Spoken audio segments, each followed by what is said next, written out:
This is an update on the upload that I did earlier on regarding, well, it was predominantly to do with the speed limit changes in Ireland, but the second part of the earlier upload was to do with Simon Harris and him looking at calling out Trump's invasion. Oh, well, not, maybe soon to be invasion of Gaza to grab that land and develop it and to move the Palestinians out of it. But Harris has been making the news again for other reasons. And be under no illusion, this man is a complete and utter liability at the best of times when he's dealing with affairs that are happening within Ireland itself. But when you start to extend his sphere of influence into the wider world stage, especially into the wider world stage that could directly impact Ireland's economy, then you're missing, you're mixing fire and petrol, to be quite honest with you. So what's he been up to now? He has expressed the desire to, how would you say, buffer any future economic woes that may be coming Ireland's way, to do with Donald Trump's expected trade war on the UK. And of course, we know that recently Trump has been imposing tariffs to extremely great effect on Canada, on Denmark, on different places to get what he wants. And Ireland could be next in the sight. So obviously, as you can see there, Harris is looking his usual perturbed self. He looks like he's just soiled himself by the looks of it. Mind you, he always has that expression on his face. Taoiseach is to seek cabinet backing for a pragmatic moves ahead of Donald Trump's expected trade war in the EU. Since when does pragmatism and Simon Harris ever appear in the same sentence together? Ireland will begin to take preemptive steps against a Donald Trump-led trade war today. Well, if Ireland is to be taking preemptive steps against a Donald Trump trade war, let me ask you a question. Is Simon Harris the person to spearhead this movement? Is Simon Harris the man, in inverted commas, that you want to step up to the plate and bat against the Donald? I would think not, if you've got any sense in your head. The story basically goes that he will bring proposals to the government aimed at ensuring the country is well placed to withstand any potential future trade shocks. So obviously his cage is rattled. They can see the way things are lining up since Trump's inauguration. He's not messing around. He's getting what he wants, and he's threatening tariffs, which will ultimately hit countries' pockets and the people within those countries' pockets to get what he wants. And no doubt about it, he's looking at Ireland, I would think, at the minute and saying, right, well, what can we have from them? Because bear in mind, 2 days ago, I think it was, when he was talking about the funding that was going towards Ukraine, he said, in return for all the billions that are heading towards Ukraine, we want something back. They've got an abundance of rare earth metals. We want a piece of the pie. And of course, Ireland is very mineral resource rich as well. Just look at the shenanigans with Dalradian mining that's going on in County Tyrone up in the Sparran Mountains. If you haven't already done so, I've made some video uploads on that with the wonderful Mark Malloy. Go back in the channel about a week or two and check and see what I'm talking about. But Harris wants to make sure we're buffered against with potential future trade shocks. Future trade shocks? What about immigration shocks? What about energy shocks? What about storm damage shocks? You know, he can't take care of the business that's sitting in front of him at the minute. The government can't collectively. So what makes him think, or what makes you think that he's going to be able to buffer Ireland or cushion them against potential future trade shocks? Harris, the Foreign Affairs and Trade Minister. Just let's read that again slowly. Mr. Harris, the Foreign Affairs and Trade Minister. Those are words that should never appear after the name of Mr. Harris, but there they are. He will seek cabinet approval for 2 proposals to ensure Ireland takes a pragmatic approach to ensuring economic prosperity and competitiveness, say officials. Well, again, is this the man to spearhead that? Let's have a look at him again. Is that the man? Is that the man to spearhead Ireland's, cushioning against any potential blows that are coming economically? I think not. On Sunday, the US president promised to tax goods exported by the EU to the US. It is not yet clear what items will be hit with tariffs. So they're waiting. They're sitting in the wings waiting and seeing if the hammer is going to fall our way. Mr. Harris' first proposal provides for a new US-based body tasked with further strengthening US-Irish relations. And again, let's pause. This is the man that described Donald Trump as a ghoul.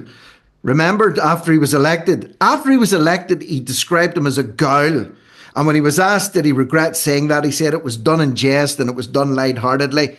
They didn't even get invited to Trump's inauguration. It was so bad, they actually invited Ian Paisley Jr. from the DUP to go to the inauguration, but Harris wasn't invited. Mayhole wasn't invited. Mary Lou wasn't invited. None of them were invited. So now he wants to set up a body to strengthen US-Ireland relations. Again, he's not the man to set this up. He's a complete disaster. He's a walking liability, a limping liability, a slithering liability. He's a snake. Mr. Harris' first proposal provides for new bodies that strengthen relations and advising on how to deal with potential policy changes brought about by the Trump administration. Again, what position is this dropout in to give any advice whatsoever on economic business between nations? The Strategic Economic Advisory Panel, known as SEAP or SEAP. SEAP. That's a fitting word for Harris. It will be made up of influential professionals drawn from a range of business sectors operating in the US. Fair enough. So he's trying to get some input from people in the US. SEAP will be asked to advise the government on strategic economic opportunities and risks in respect of the US-Ireland economic relationship. Its establishment is being fast-tracked by the Taoiseach. So again, this is something you would think would be put together with some care and consideration, but it's being fast-tracked. In other words, corners will be cut. They'll just do anything they can to get something in place as soon as they can to preempt whatever might be coming. All these question marks, and it's all being done sloppy and haphazardly and in a typical way that you would expect Simon Harris to approach anything. While Ireland will be part of any potential unified European response, the move to establish the group reflects the fact that Ireland's small, open economy is more sensitive to global developments. And there you have it. Again, I keep going back to the question. Simon Harris is in the position where he is tasked with trying to mitigate any potential fluctuations in Ireland's sensitive global development economy.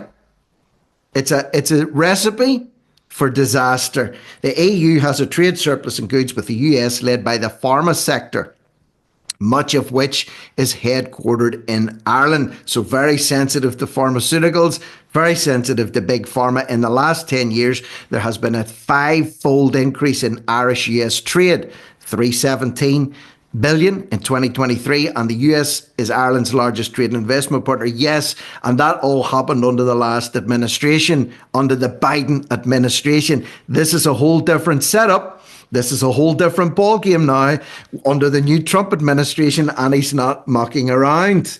In a report, stockbrokers Davy said corporation tax paid by US multinationals in Ireland could decline. I say most likely will decline if exports were redirected as a result of tariffs. And there you have the T word again, the tariffs word. It is predicted there could be significant impact on other exports too. And then it goes on to say Harris will ask the cabinet to approve the immediate establishment of a separate consultative group on international trade policy. So this man will be incapable of heading up and managing the SEAP group. But he also wants to set up another group, a separate consultative group on international trade policy intended to facilitate two-way dialogue with key stakeholders engaged in international trade. I would say he will be completely incapable of managing the first group. And here we have him aspiring to set up a second group. This group will meet at least every 8 weeks. And again, due to the urgency of what's being done and due to the importance of this, getting this right, I would suggest that meeting more than once every 8 weeks. Every 2 months would be a good idea. So, technically speaking, if it was established today, which it won't be, I would say that it needs to meet certainly more frequently than what by the start of April, then what by the start of June, then by the start of August. A lot can happen in 8 weeks. To say a week is a long time in politics, and here we have Harris aspiring to meet every 2 months effectively to take steps to protect the Irish economy. So that's where we're at now. This man, in inverted commas, Harris, is limp. He is weak. He is spineless, and he is completely feckless as well. And here we have him literally as the buffer between Trump sanctions, tariffs, whatever you want to call them, trade fluctuations, and the Irish economy. It's not looking good. So anyway, I'm saying this just by way of information, following on from earlier on. If you like this content, if you're enjoying this channel, if you're a masochist, if you like what I'm saying, if you like the way I'm saying it, if you like the way that it's being delivered, feel free to subscribe, cut and paste the link to these videos and dump them, spam them into Facebook groups, into WhatsApp groups, Telegram groups, whatever you want. People need to understand what's going on here in the ground, because what's happening is happening really fast. It's happening really, really quickly. And it's going to impact, I would say, everyone that's listening to this as we speak. So subscribe, share, like, comment, do whatever you want to do. This is Rick Munn, No Risk, No Reward Media, over and out.